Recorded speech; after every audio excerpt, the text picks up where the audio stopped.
السلام علیکم ورحمۃ اللہ وبرکاتہ۔ کیسے ہیں آپ سب؟ کافی لمبا عرصہ ہو گیا، کافی لمبا بریک ہو گیا، معذرت چاہتی ہوں اس کے لیے، لیکن انشاءاللہ ابھی آگے سے کلاسز ہماری ریگولر ہوں گی انشاءاللہ۔ تو چلیں جی، آج کا لیسن ہم شروع کرتے ہیں۔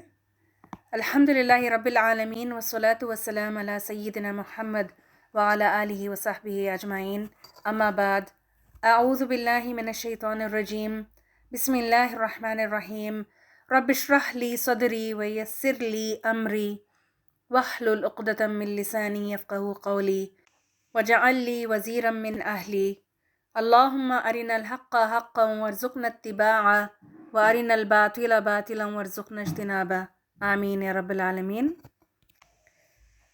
آج ہم انشاءاللہ سورۃ الکہف لیسن نمبر 37 کو کور کریں گے، اور اس میں سورۃ الکہف آیت نمبر 50 کو دیکھیں گے، پڑھیں گے انشاءاللہ۔ عربی ٹیکسٹ دیکھیں۔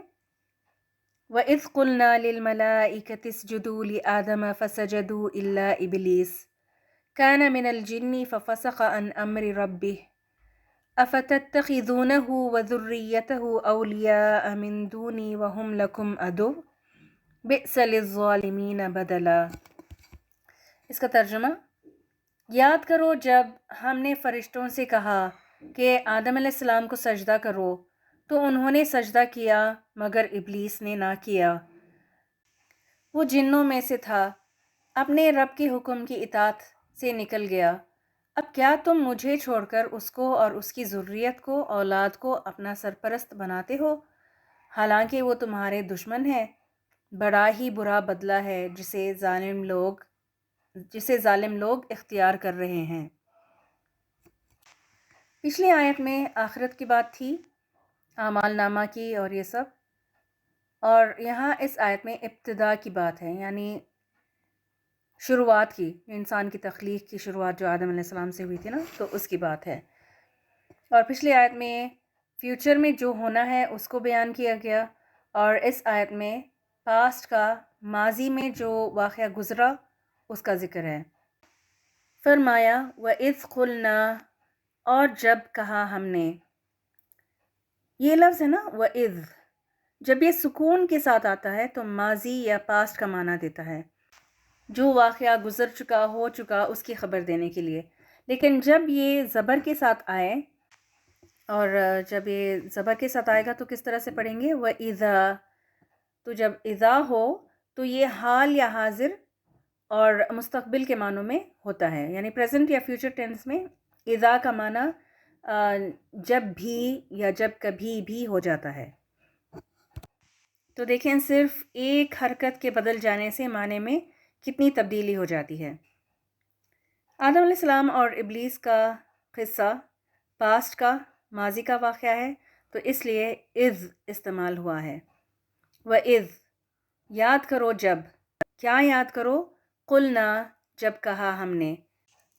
ہم نے سے مراد کون ہے؟ ہم نے کا اشارہ کس کی طرف ہے؟ اللہ تعالیٰ کی طرف۔ اللہ تعالیٰ نے جب کہا، اب یہ پلورل فارم ہے نا، جو جمع کا صیغہ، یہ کیوں ہے جبکہ اللہ ایک ہی ہے؟ اللہ تعالیٰ اپنی شان کو بیان کرنے کے لیے جمع کا صیغہ یوز کرتے ہیں، اپنی بڑائی کے لیے، ایک رائل یا شاہانہ انداز کے لیے۔ تو یہاں پر جو ہم نے کا لفظ یوز ہوا ہے، اس کا مطلب یہ نہیں ہے کہ نعوذ باللہ اللہ ایک سے زیادہ ہے، جیسے غیر قوم سمجھتے ہیں اور کہتے ہیں نا کہ God is 3 in 1، تو یہ مطلب نہیں ہے یہاں پر۔ یہ اللہ تعالیٰ کا شاہانہ انداز ہے خود کو ایڈریس کرنے کا۔ وَإِذْ قُلْنَا، اور جب کہا ہم نے، کس سے کہا؟ لِلْمَلَائِكَةِ، فرشتوں سے۔ یاد کرو جب ہم نے فرشتوں سے کہا، کیا کہا تھا اللہ تعالیٰ نے فرشتوں سے؟ اسجدو، اللہ تعالیٰ نے حکم دیا کہ سجدہ کرو۔ کس کو؟ اللہ کو سجدہ کرنے کا حکم ملا تھا؟ نہیں، اسجدو لآدم، آدم علیہ السلام کو سجدہ کرو۔ فسجدو، تو ان سب نے سجدہ کیا، اللہ کے حکم کو فوراً مان کر آدم علیہ السلام کو سجدہ کیا۔ الا ابلیس، سوائے ابلیس کے۔ ابلیس نہیں مانا، اس نے اللہ کے حکم کی خلاف ورزی کی۔ یہ ابلیس کون تھا؟